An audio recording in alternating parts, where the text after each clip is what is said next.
Hello, you're watching Avenue X, and today let's talk about the Netflix version of the three-body problem. In case this is the first time that you come across my channel, I've been doing Chinese drama reviews on YouTube for over 7 years. Very occasionally, I talk about other television series because they're related to China or Chinese IP. This is such a case. I like to do my reviews in a very structured manner, so I'll let you know right now how I'm gonna do it. First part is going to be a brief introduction to the IP. Second part, I'll try to detach the Netflix version from the IP, just looking at it as a television series. Third part will be reattach it back to the existing book and the Chinese drama that happened last year, focused on book 1 of the trilogy of Three-Body Problem. Then the last part will be called Roast. Let's leave the fun to the last and start with basic information. The Three-Body Problem Netflix version is based on the novels written by the Chinese sci-fi author Liu Cixin, who's made globally known as a sci-fi writer due to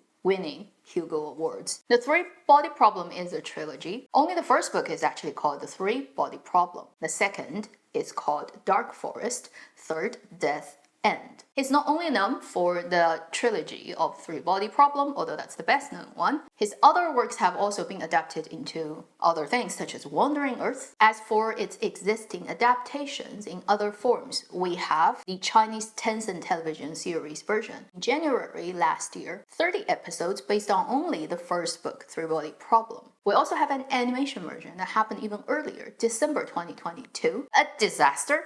Also done by a Chinese animation company, which I would highly recommend you not to check out and just ignore its existence. There's also other versions that are made by smaller producers who are just passionate about the stories that are well known within the community of book fans within China, but probably not globally. As for this Netflix version, the first season is 8 episodes and it covers the entirety of book 1 and leads up to less than halfway point of book 2. And the second and third book are longer and bigger. It's likely they need at least 3 seasons to complete the whole thing if each season is only 8 episodes. In terms of production budget, I think this is one of the highest budget Netflix has ever done for a drama, average out to 20 million USD per episode. To give you an idea for comparison, the entirety of the 30 episode Tencent drama ends up being 360 million RMB. If you do the math and conversion, pretty much each episode of the Netflix version is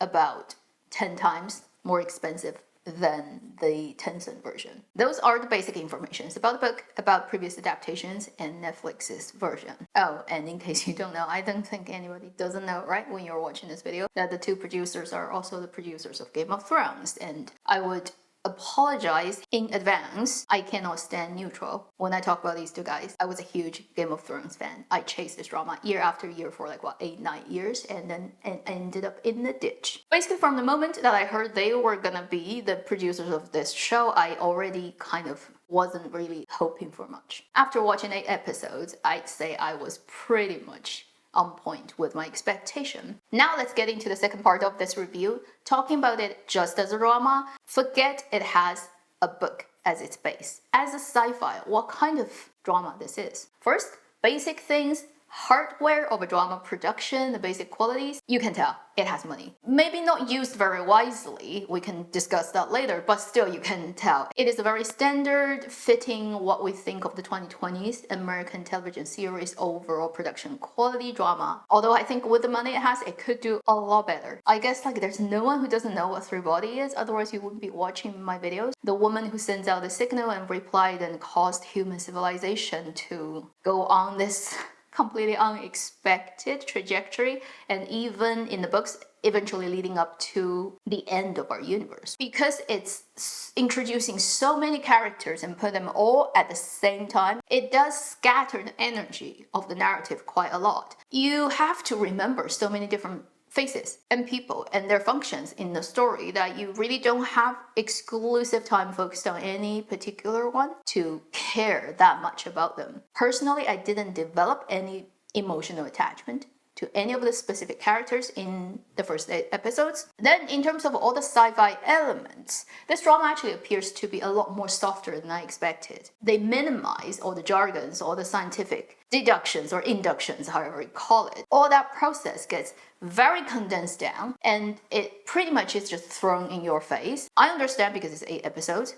There's a lot of things. You just don't have the screen time to go through step by step. But in many other ways, I think it also kills the buzz of the original story. It just makes everything so easily understood and results derived. It's not as you imagine being a page turner and cliffhanger, hair stand up on your back and that type of energy. This drama actually doesn't have much of that. It's very slow. Sometimes I get very bored, honestly, by very slow conversation scenes. I get distracted and I start to pick up my phone and see what's going on social media. That's not a good habit, but the drama doesn't keep me there all the time. Other things I would notice, completely disregard the original book. That makes me laugh. I think they totally didn't think about what they're doing. For example, you have the main character, Augie, who is the nanofiber scientist. She has the retina time countdown in her eyes that makes her go almost crazy. If you have that in your eyes going on all the time, how can you put a makeup on yourself? Foundation, eyelashes, eyeliners, lipstick, all perfect and not out of place. And I guess just nobody thought about that. And as somebody who occasionally will have ocular migraine, where my vision gets blasted by weird colors, when that happens, I can't even read the label. So I'm like, there's no way I can put makeup on myself. And just that one little point made me laugh a lot. And it kind of cancels out the seriousness and believability of a sci-fi adaptation drama. Other things that I find a little bit disappointed, regardless what the original IP is, the music of this drama. It's very atmospherical. It's mostly just there for that particular scene to give it that vibe. But in terms of have they really created very memorable music that instantly when you hear it, it represents Three Body, like Game of Thrones. Opening dun dun dun dun dun dun dun. After watching 8 episodes of Three Body, I literally cannot remember even one, like say 5 seconds long piece of tune that represents Three Body. It's like they just didn't care about giving it a music identity. At least to me, huge disappointment. In my opinion, it's still watchable. If you never really watched sci-fi, you wouldn't really be tripped up. They really did a good job of explaining the concepts quite clearly so you will understand and follow. When you have Netflix subscription, there's no reason why you shouldn't try it out, basically. And I think if after watching the Netflix version, it ignites a spark in you and you're curious now about what is the original book like, what is other adaptations out there like, you can then go and check out the books. It will be a very different experience, but this is a good enough entry point for you to get into the whole IP of Three Body. That aside, let's get into the third part of this review. Reattach this back to the original IP and the existing drama version. I will from time to time refer to it just because the Tencent drama version that happened last year stays pretty close to the original book one. Let's first talk about the good things in the Netflix version. I guess because of the budget they have on their hand, they can really just do certain things a lot better than the Chinese version. One of the most impressive thing, and actually I think make all the book fans happy, is the rehydration. How the skin gets dehydrated and rehydrated in the water. That whole sequence of CGI didn't get done very well in the Chinese version and did get pretty well done in the Netflix version. The construction of the cell phones on the Senti planet and the Trisolarians, how they figured that out, that was lacking from the Tencent adaptation. They didn't get, I guess, budget and time to do that. In the drama, you'll see a pretty good explanation of how it gets done. The actor Benedict Wong, who plays the policeman character, he looks and also vibes, and his acting is probably the closest to the book version we have in any adaptation, including the Chinese drama version. The Chinese drama version, that character is played by the actor Yu Hewei, who's a brilliant actor, and I think everybody who's watched the drama really loved his role, but he is quite different and far away from the book description of this policeman. Whereas Benedict really looked almost just like a step out of the book. Because they pulled a lot of later characters into the first season. So the character who's got the cancer right from the beginning, he's fighting his cancer till the last moment, who turned into a brain and gets sent into space. The character Will in Netflix. He is Yun Tianming in the original book, and he wouldn't really be important until book 3 or something. In the book, he's very pathetic and very sad and lacking description and very functional, but not really deeply cared about, I think, by the author character. Whereas in the drama version, they really put a lot of work onto creating him as a human being. Although really in this drama's first season, the only thing he does is getting sick and dealing with, I'm about to die, what should I do? And I love a girl, but I cannot tell her, what should I do? It's very standard Asian drama, terminally diseased male lead plotline. It at least made him a quite relatable human being, whereas in the original novel, he really is pretty sad, but not that relatable. So I would say the Netflix one did a really good Yun Tianming, and even that very metaphorically always in the ocean, on the boat, sailing into abyss, like kind of mental space. It's very fitting for this role. So these are the things I think they've done well, or even better than what I have seen from the Tencent version. Now, the but part. As good as these things are, they are non-essential, in my opinion. And when you look at the more essential part of the adaptation, it kind of crumbles quite badly. So generally speaking, the Netflix version, although kept all the sci-fi element and event and the plot of the original story, it totally has no original IP's soul. Now, to pull out a couple of specific elements to illustrate my point,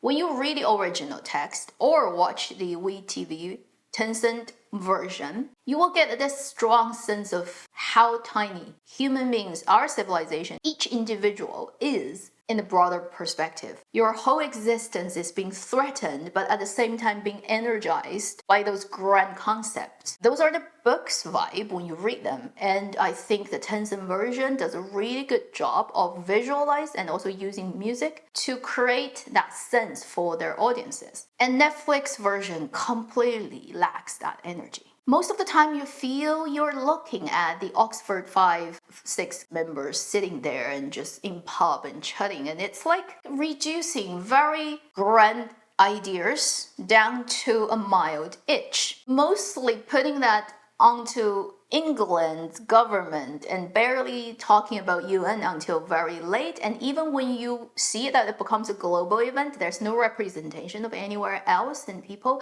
It's only on news flashes that the whole world is like worried about it, but you don't see any other representation. And this thing is so threatening for human civilization, yet everybody just like kind of doesn't care. I don't know if that realistically reflects how the West overall these days, because of how nobody trusts anything anymore, that nobody cares about what's going on, that even when such a huge thing is in your face, it's like 400 years later, you're all gonna be my slave. Everybody is just so still only caring about the little things in their life that are inconsequential. So on a broader scale, it totally is a different thing. Although it still is Three Bodies' basic ideas, it does not have any of its original vibe. And continue from this point, the second point would be, from my perspective, there's too much personal fuss and mess that all the main characters have. I guess they're trying to make everybody relatable, but you are talking about the best scientists in the world who figured this whole thing out, whether they're the physicists or the nanoparticle, whatever. And then you look at the characters and how they depict them, and the constant, like they almost like they're not actually working. Supposedly they're working on those hard scientific things to save humanity, yet all the screen time they have on is about, do you love me, do you not love me, have you slept with this person, have you not, you're a kid, I don't want to be in a relationship with you. Seems to be actually the only thing that has screen time and matters. And I'm like, honestly, really? I know like you basically is trying to dumb it down so that more people can watch it and entertain it, and you want to make money, and it's at the end of the day just a television series, but still consider the fact that it's based on a sci-fi and there are far more interesting concepts, because it's just so different from your daily mundane routine about relationships. It's about bigger things out there you probably never have imagined or thought about, but isn't that interesting to give you an opportunity to think about it? Yet this drama is just filled with, oh my god, it's like this constant who loves who has told who. We're talking about Three Body, Hugo Award 3 Body sci-fi novel. Can we just like tune it down?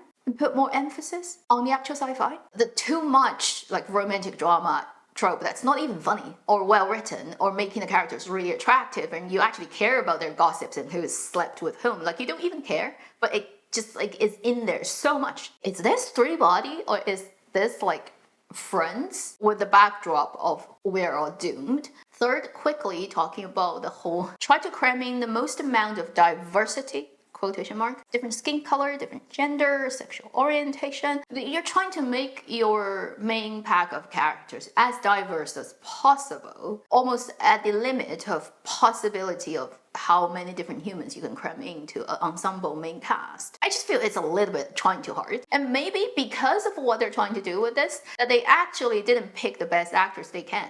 In terms of like being good at acting, not saying the main cast is bad. Some of them are weaker than others. Mostly they're just on a very average level. Nobody is super impressive. From a Chinese person's perspective, when I was watching that, I'm like, oh my god, you're just cramming in so many elements to be politically correct. And where is transgender? I was joking with a friend, right? You just lack that one representation. You should just squeeze one transgender character into this and it will complete the whole combination you can have in an American dramas these days. I would just say I'm happy the Chinese version doesn't have to think about all those problems. Then the biggest problem, okay, that I have with adaptation is the pathetic iteration of the character Ye Wenjie, whether it's the young version or the older version. I think this is mostly to do with the show creators' ideas about how they wanna portray this role. So the actresses would just do what they're told. The younger version and older version, the thing that they have in common, and it's been carried out through the whole drama, is they are filled with hatred. Pure form of hate and revenge. The way they look at people is like they're gonna come and just stab you. There's no depth of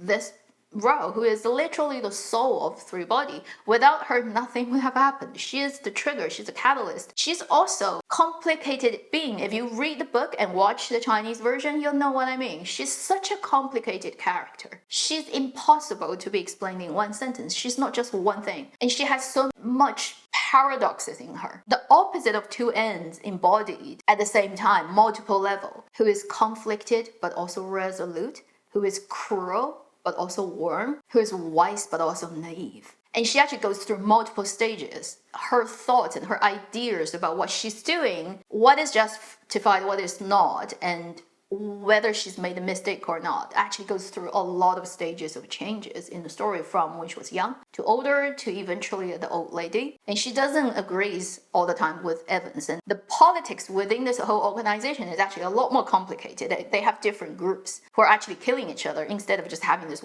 one stupid cult as Netflix would have it. Anyway, so Ye Wenjie's role, she's so important to the original story, whether when she's young and older. It needs to be played by actresses who really deeply understand the role and are allowed to play it that way. Unfortunately, the Netflix one completely reduces her to a paper-thin, incoherent, not making sense Asian woman role. On one hand, she should be a scientist, yet the way she acts and talks, and particularly when she's older, is completely ridiculous. She is a scientist, and then when her daughter dies, she has monks praying for her daughter, and she has those incense at home, and I'm like, no, Ye Wenjie in the book is never doing that. In her head, it's like the future of human civilization, or doom, or saved. Like, that's what she's considering for her whole life, like after she pushed the button. And you're thinking like she needs to burn incense. And the younger version, one simple line for me to say what I feel like the character is like. She's like a bull in the China store who's just ramming into everything and trying to destroy everything and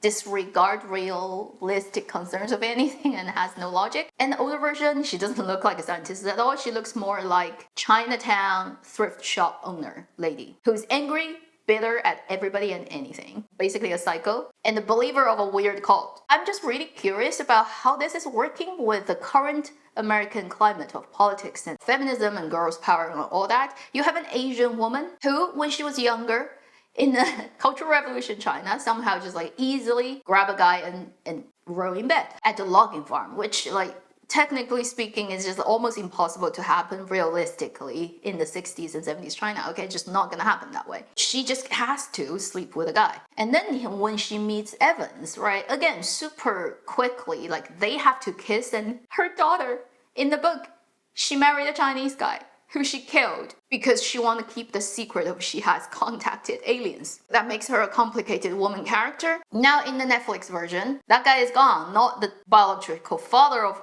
her daughter, and her daughter is actually Evans's daughter. Please go and watch the Tencent version and you'll understand what's the relationship between Ye Wenjie and Mike Evans. They're comrades, but they don't agree on everything, and they are the super idealists who thinks way beyond personal relationship. And even when they're older, when they meet again in the drama version, you go and watch that episode, you get a much better idea about who they are. And that's like, you can't even imagine, put these two characters mouth to mouth and smack and kiss and produce children. Like how unbelievably degrading that is for people who've read the books and love the characters. So basically from the angle of girl power, feminism, minority, all that angle, like from all the political correctness I could see that can come out of America, making Ye Wenjie like this in this drama is just violating all those rules. First, an Asian woman just has to sleep with a white guy, and then they're always in the lower position in relationship with a Caucasian male. So politically correct. A scientist who is completely reduced to a bitter old lady who is actually just like mental. That is also very like respectful to women's intelligence and all that. While you can have diversity, like all colors and nationalities and whatever represented in your three body, yet you have to make this soul character with all those unbelievable kiss and fuck. Oh my god. That's the worst part of this drama. And that to me is unforgivable. So no matter what else Netflix has done well, I cannot think of any other excuse other than that they intentionally did this. They just have to deconstruct and destroy this character in this pathetic and grotesque way. Last couple of smaller things on other things I noticed in this drama that made me just laugh quite a lot. For example, the Judgment Day cutting scene. First is how they arrive at that. All the interesting procedure of how the policeman came up with this cruel but genius idea of getting rid of it in a minute, making sure nobody has time to react and then get it done. In the book, in the Tencent version drama, they go to detail about how that whole sequence gets played out, and it's like blood-chilling but also brilliant. Tencent drama made a whole episode. Netflix just condensed it down to such a little snippet. And then they resolved to blood and gore when they actually cut the boat. First, in the original book, there's no 1,000 children on the boat. Like, they don't have kids there. Why? Just because we deem them all as called people's children, therefore cutting through them with wires is all good. Okay. And the whole CG sequence of the boat getting sliced, that's the part where I question, with all the budget Netflix has, where the money went. I'm not a CG expert, but the shadow, the texture, and when it gets cut, how it interacts with the soil and water, the smoke that comes off, it's all very, very bad CGI. There are even worse CGs, such as the universe blinks for you. If you want to do it so that it's easier for people to understand, although in the original book it doesn't happen that way, it happens in a much more, nobody can actually see it with their eyes, but if they wear something they see and it's scary, that is just so much better, dramatically. Say, it's too much time to explain, let's just do physically shutting down Starry Night and then putting it back. It's so vague. It's like on, off, on, off, on, off. Have you ever seen when it's on, like London night, you can see that many stars? Can you? Okay, I've lived in London, you can't. Okay? Or Oxford, for that matter. You know, you still have light pollution out there. Some of the CG, I've already said, is very well done in the drama, but then something like the night sky blinking and cutting of the boat is... Ugh.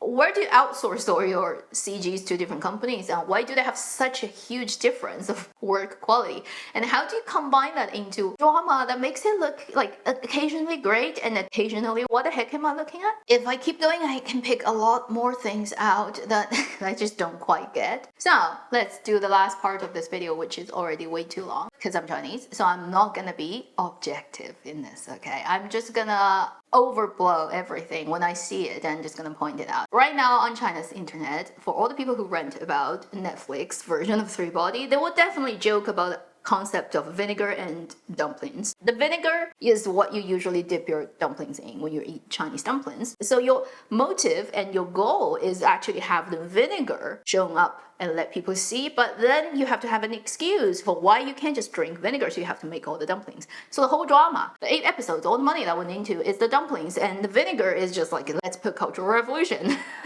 on screen. Makes like non-Chinese people outside of China who don't have a very friendly view of China have very high. They get super aroused when they think about Cultural Revolution. It's easy to condense the story down by representing fully all the Cultural Revolution plot, down to basically the Chinese government is so oppressive on these people that it made people crazy, so that they decided to revenge on human civilization, therefore pressed the button and destroyed everything. Going to look at all the Cultural Revolution parts, some parts are actually really well acted and pretty well done, and the atmosphere feels right, but then certain actors show up and their accent is completely off, and it makes it instantly funny for you. Wouldn't blame it, because it was directed by a Hong Kong director who really didn't live through actual mainland Cultural Revolution in the 60s and 70s, so you can't expect them to actually capture what it was like. And then people would be joking about you have all the slogans written in words that actually wouldn't be there because the time is wrong. That sentence didn't get coined a couple of years later,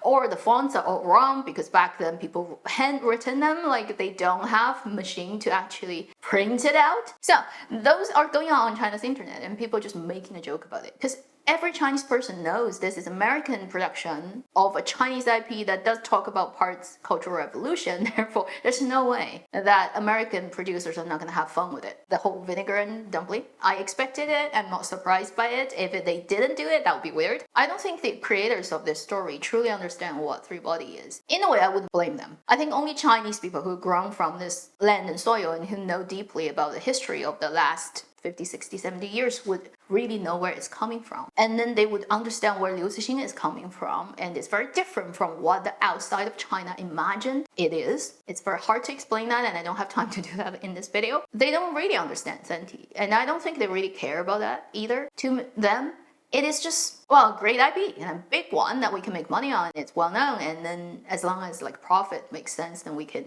do it. Even if they do understand all the complicated things going on, they would say, well, our audiences would not, so let's just like reduce it. As Netflix subscribers, I'm just very curious, to most of the people who's watched this series, do you think you have been respected by Netflix and its creators for their adaptation of Three Body, or do you think you've been insulted? Like, I really want to know. And if we can survey everybody who's subscribed to Netflix and who's watched this show, what do they think? I am curious, but I don't think I'll ever get that answer. If I have to overinterpret that, I feel it is also a reflection of the current global North or West. This very strong sense of lack of trust, lack of motivation, lack of discipline, vision, idealism in the society from the super divide that, whether it's between genders or whether political beliefs you have, like nobody can agree on anything anymore, and everybody is resolving to, oh, I'm gonna take it into my own hand, and everybody is focused on themselves in extremely selfish and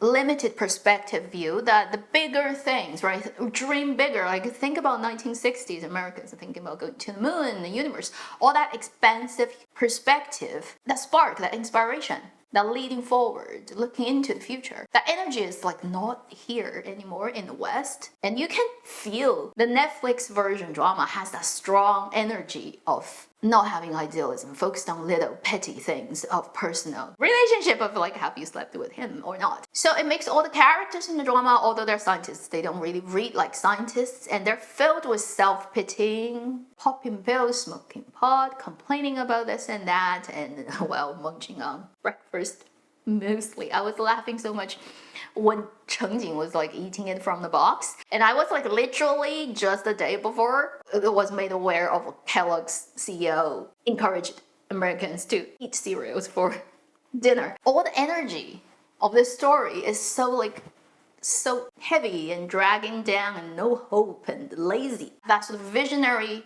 spirit is completely missing from Netflix's adaptation. Maybe that's very realistic, really. Whether it's painting, film, television, it's a reflection of the time that it was made and the society it was made in. And I guess Netflix Three Body is a great example in that sense. At least that's what I can read from it. I guess that's another reason why it makes it really hard for me to sit through the 8 episodes and not feel agitated and just want to like go and watch a cat video.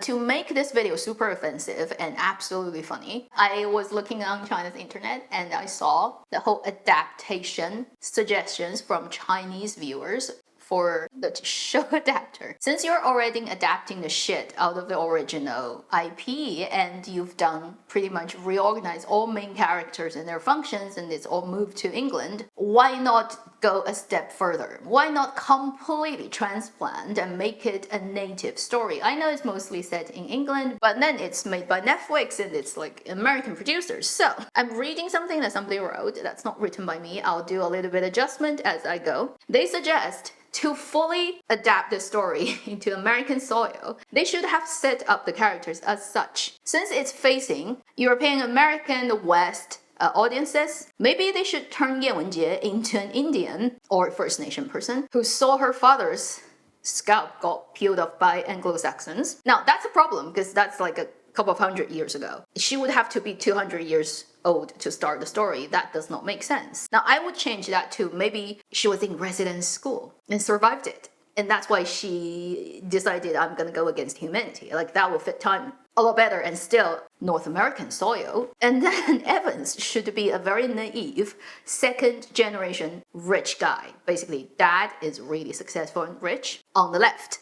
And the dad wants to bring him to see the world, therefore took him onto Epstein's Island, where with his own eyes he sees all the rich and powerful, the politicians and businessmen and even scientists on that island doing crazy things that completely destroyed his value system, and therefore he understands that these are the people who control the world's resources and he has no power to change that. Therefore he created ETO, that organization within a three-body, to hoping that aliens will come and save the planet Earth. With that adaptation, that will fit reality a lot more and that will make the audiences watching the drama feel like they can get into the story a lot better.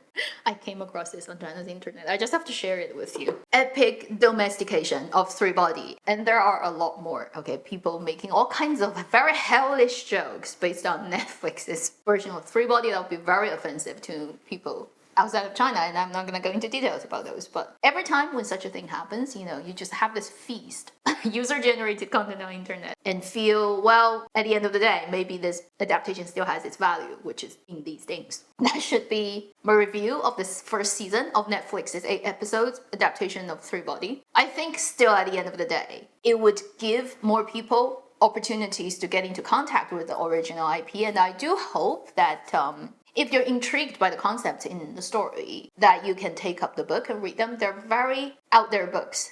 They have very strong thought experiments nature and it's filled with crazy concepts. It's very good intellectual exercises for you. If you've never read them, I highly recommend you to check out the books. Also, check out the WeTV 30 episodes version. That's the international version of the Tencent drama. It's not perfect. It has a lot of imperfections and I've talked about them detailedly in my last year's reviews, but still it's a lot more closer to the spirit of the original work. And one more thing is the Tencent drama version has epic music. It just integrates with the images and how they use camera and lights and colors to tell stories so much better. That should conclude this video. Thank you for sitting through it. I have no idea how long it's gonna end up after I finish the editing, but it's gonna be long and I thank you for your time. Thank you for watching Avenue X for people who are interested in Chinese drama land. I'll see you in my next video. Meanwhile, live long and happy drama watching.